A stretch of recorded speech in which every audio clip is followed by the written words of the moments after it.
आखिरकार ओमान में दुर्घटनाग्रस्त हुए ऑयल टैंकर पर भारतीय नेवी ने क्या एक्शन लिया, तो वहीं दूसरी तरफ चाइना में 24 घंटे के अंदर हाहाकार मच गया है। 480 बिलियन डॉलर यूं चले गए हैं। आगे क्या होगा, जानेंगे क्या चल रहा है यहाँ पर। तो भारत के लिए भी खतरे की घंटी क्यों बज रही है। जियोपॉलिटिक्स में बहुत कुछ चल रहा है, हमेशा की तरह जानने को मिलेगा बहुत कुछ। आइए जानते हैं इन खबरों को विस्तार से। ओमान के पास एक तेल टैंकर समंदर में पलट गया।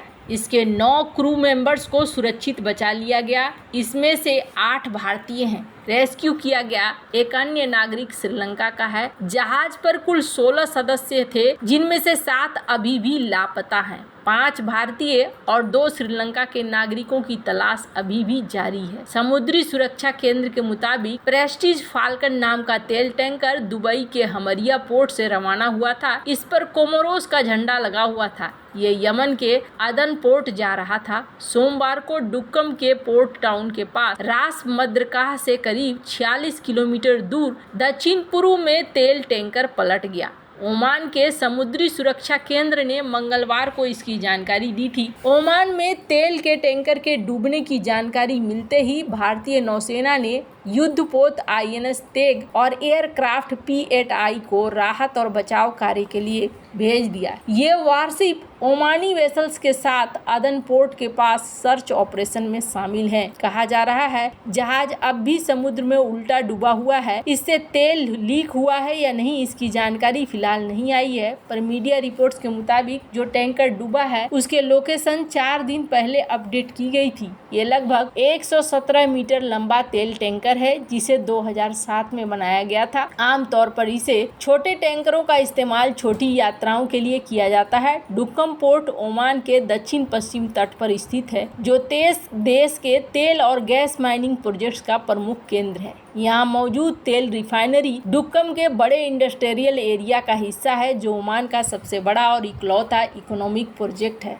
अदन यमन की अंतर्राष्ट्रीय स्तर पर मान्यता हासिल करने वाली सरकार के कब्जे वाला आखिरी प्रमुख शहर है। दरअसल यमन में साल 2014 से ईरान समर्थित हूती विद्रोहियों के साथ गृह युद्ध चल रहा है। इजराइल हमास जंग शुरू होने के बाद से हूती आसपास के समुद्री क्षेत्र और खासकर अदन की खाड़ी के पास जहाजों पर हमला करते रहते हैं। हूतियों के हमलों के जवाब में अमेरिका और ब्रिटेन ने मिलकर अब तक 4 बार यमन में हूतियों के ठिकानों पर एयर स्ट्राइक की है।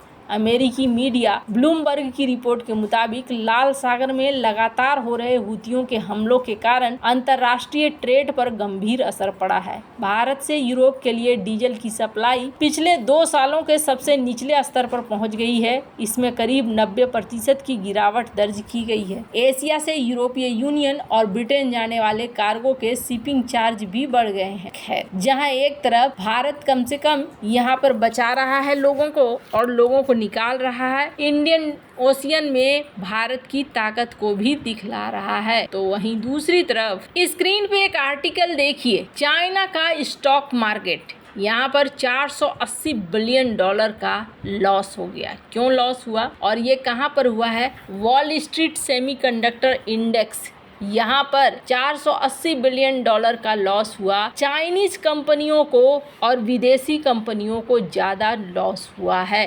खास तौर पर चाइना से संबंधित व्यापार पर ज़्यादा यहाँ पर हुआ है। जैसे कि ASML होल्डिंग डच कंपनी है, इस पर असर पड़ा है। इसके अलावे एनवीडिया पर असर पड़ा है और इसने 200 बिलियन डॉलर का लॉस किया है। इसके अलावे ASML 11% का लॉस इन्हें हुआ है।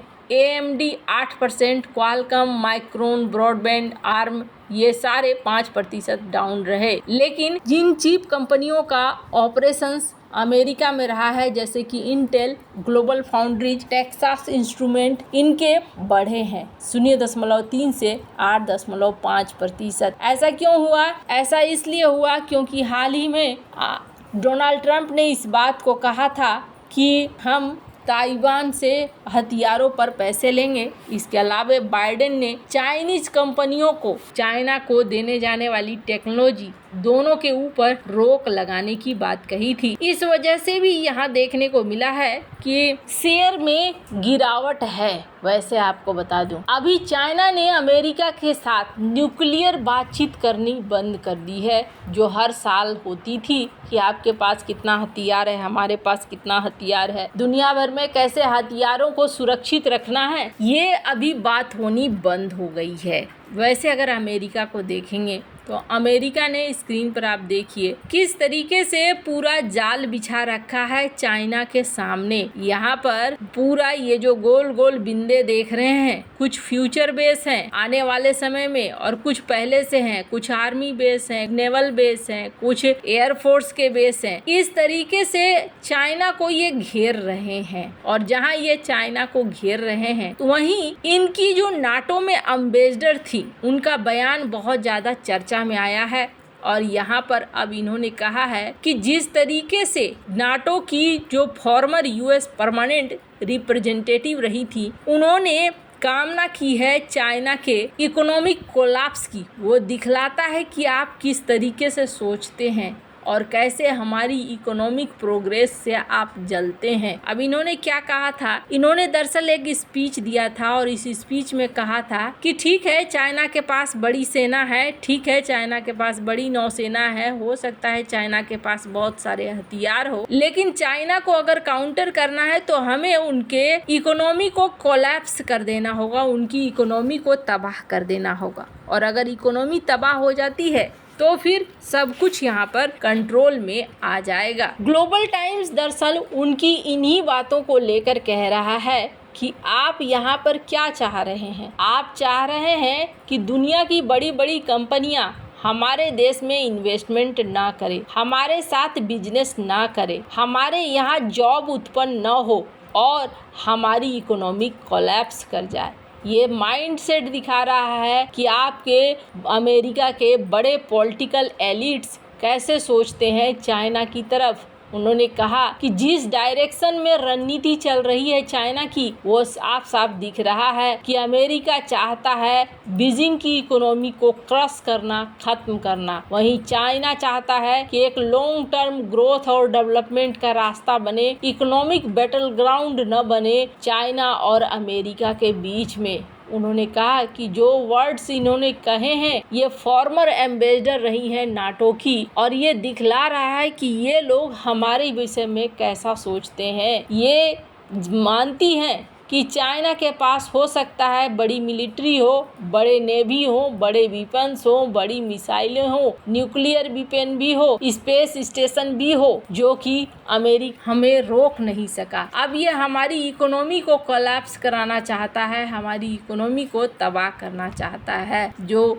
एक्सट्रीम पॉलिटिकल एलिट्स हैं अमेरिका के, वो भूल जाते हैं कि एक बड़ी कंट्री जैसे चाइना, इनके पास मोटिवेशनल बहुत सारी चीजें हैं इकोनॉमिक डेवलपमेंट के लिए। हमने न तो पहले किया है, न हम आगे करेंगे, न हम अभी कर रहे हैं अमेरिका के पॉलिसीज को उसके अनुसार सबऑर्डिनेट करना। इन्होंने कहा कि हमारे इकोनॉमी का सबसे बड़ा हिस्सा है हमारे अपने लोग। वैसे आपको क्या लगता है, इन सब मामले में आपकी क्या राय है, कमेंट कर जरूर बताएं। जल्द मिलते हैं अगले वीडियो में नई खबर के साथ।